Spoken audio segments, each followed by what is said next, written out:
ഇന്ന് ലോകത്തിലെ ഒട്ടുമിക്ക മാധ്യമങ്ങളിലും വരുന്ന ഒരു പ്രധാനപ്പെട്ട വാർത്ത കപ്പലുകൾ കൂട്ടിയിടിച്ചുണ്ടായ വൻ ദുരന്തത്തെക്കുറിച്ചാണ്.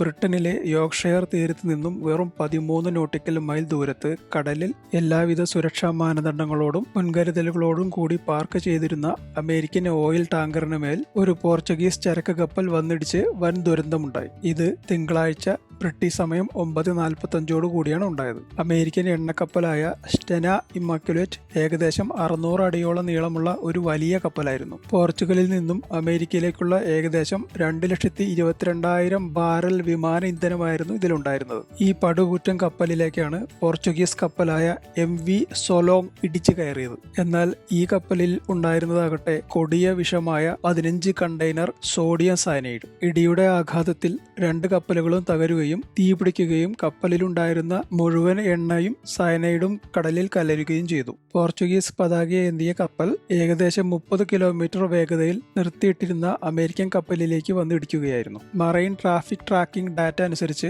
ഈ ദുരന്തം ഒഴിവാക്കുന്നതിനുള്ള ഒരു ശ്രമവും പോർച്ചുഗീസ് കപ്പലിൽ നിന്നും ഉണ്ടായില്ല എന്നാണ്. ഈ വിശകലനമാണ് ഇതൊരു വൻ അട്ടിമറിയായി വ്യാഖ്യാനിക്കാൻ കാരണമായത്. ഇരു കപ്പലുകളിലുമായി ഉണ്ടായിരുന്ന ഏകദേശം 36 കപ്പൽ ജീവനക്കാരെ വരെ രക്ഷപ്പെടുത്താൻ കഴിഞ്ഞെങ്കിലും ഈ ദുരന്തം വരുത്തിവെച്ച പാരിസ്ഥിതിക ദോഷം അതിഭീകരമാണ്. അതിന് പ്രധാനപ്പെട്ട കാരണം അമേരിക്കൻ കപ്പലിലുണ്ടായിരുന്ന വിമാനങ്ങളിൽ ഉപയോഗിക്കുന്ന ജെറ്റ് ഇന്ധനത്തിന് ഡീസലിനേക്കാൾ 50 ഇരട്ടി വിഷാംശമുണ്ട്. ഇതാണ് കടലിൽ കലർന്നത്. ഇത് കടലിലെ ആവാസ വ്യവസ്ഥയെ തന്നെ ദോഷകരമായി ബാധിക്കും എന്ന കാര്യത്തിൽ ഒരു സംശയവും വേണ്ട. ഇങ്ങനെ കലർന്ന എണ്ണയുടെ അളവാണ് മറ്റൊരു കാരണം. ഇതിനൊക്കെ പുറമെയാണ് പോർച്ചുഗീസ് കപ്പലിലുണ്ടായിരുന്ന സയനൈഡ് എന്ന കൊടിയ വിഷവും. ഇത് കടലിലെ ആ പ്രദേശത്തെ സർവ്വ ജീവജാലങ്ങളെയും കൊന്നൊടുക്കും. കൂടാതെ സോഡിയം സയനൈഡ് വെള്ളവുമായി സമ്പർക്കത്തിൽ വരുമ്പോൾ സ്വയമേവ ഉൽപ്പാദിപ്പിക്കപ്പെടുന്ന മാരക വിഷവാതകമായ ഹൈഡ്രജൻ സയനൈഡ് അന്തരീക്ഷത്തിൽ വ്യാപിക്കുകയും മനുഷ്യരടക്കമുള്ള സർവ്വ ജീവജാലങ്ങളെയും നേരിട്ട് ബാധിക്കുകയും ചെയ്യും. ഇതുകൊണ്ട് തന്നെ ബ്രിട്ടനിലെ maritime and coast guard agency മലിനീകരണത്തിന്റെ തോത് കണ്ടുപിടിക്കുന്നതിനുള്ള അടിയന്തര പരിശോധനകൾ നടത്തിവരികയാണ്. കപ്പലുകൾ കൂട്ടിയിടിച്ച്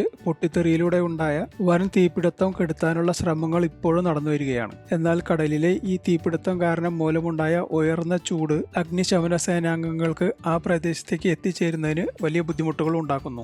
ലോക ചരിത്രത്തിൽ ഇതുവരെ ഉണ്ടായ ഏറ്റവും വലിയ പാരിസ്ഥിതിക ദുരന്തമാണ് ഇത്. ഇത് സ്വാഭാവികമായി ഉണ്ടായതല്ല എന്നും അട്ടിമറിയാണ് എന്നുമാണ് ഭൂരിഭാഗം പേരും കരുതുന്നത്. അമേരിക്കയിലെ വൈറ്റ് ഹൗസ് തന്നെ ഔദ്യോഗികമായി ഈ സംശയം ഉന്നയിച്ചു കഴിഞ്ഞു. അവർ ഇതോടകം തന്നെ അന്വേഷണവും ആരംഭിച്ചു. പ്രത്യേകിച്ച് റഷ്യയും ഉക്രൈനും തമ്മിലുള്ള യുദ്ധം പുതിയ തലങ്ങളിൽ എത്തിയതും അമേരിക്കയും റഷ്യയും കൈകോർത്തതും മറുവശത്ത് യൂറോപ്യൻ രാജ്യങ്ങൾ അണിനിരന്നതും കൂടി കണക്കിലെടുക്കുമ്പോൾ പ്രത്യേകിച്ചും പോർച്ചുഗീസ് കപ്പൽ ഹൈജാക്ക് ചെയ്ത് ബോധപൂർവം ഉണ്ടാക്കിയതാണ് ഈ ദുരന്തം എന്ന് വിശ്വസിക്കുന്നവരും വിശകലനം ചെയ്യുന്നവരുമുണ്ട്. എന്നാൽ ഇതിന് പിന്നിൽ റഷ്യയാണെന്ന പ്രചാരണവും നടക്കുന്നുണ്ട്. എന്നാൽ ഇതിനൊക്കെ പിന്നിൽ ചൈനയുടെ കരങ്ങളാവാനുള്ള സാധ്യതയാണ് ഏറ്റവും കൂടുതൽ. കാരണം അമേരിക്ക റഷ്യക്ക് കൈകൊടുത്തപ്പോൾ ഒറ്റപ്പെട്ടു പോയത് ചൈനയാണല്ലോ. പ്രത്യേകിച്ച് ട്രംപിന്റെ അമേരിക്ക ചൈനയുമായി മുമ്പെങ്ങുമില്ലാത്ത വിധം വ്യാപാര യുദ്ധം പ്രഖ്യാപിച്ചിരിക്കുന്ന ഈ സാഹചര്യത്തിൽ ചൈന ഏത് വിധേനയും തിരിച്ചടിക്കാനുള്ള സാധ്യത തള്ളിക്കളയാൻ സാധിക്കില്ല. അമേരിക്കയുമായി ഏത് വിധേനയുള്ള യുദ്ധത്തിനും തയ്യാറാണെന്ന് കഴിഞ്ഞ ആഴ്ച ചൈന പ്രതികരിക്കുകയും ചെയ്തിരുന്നു.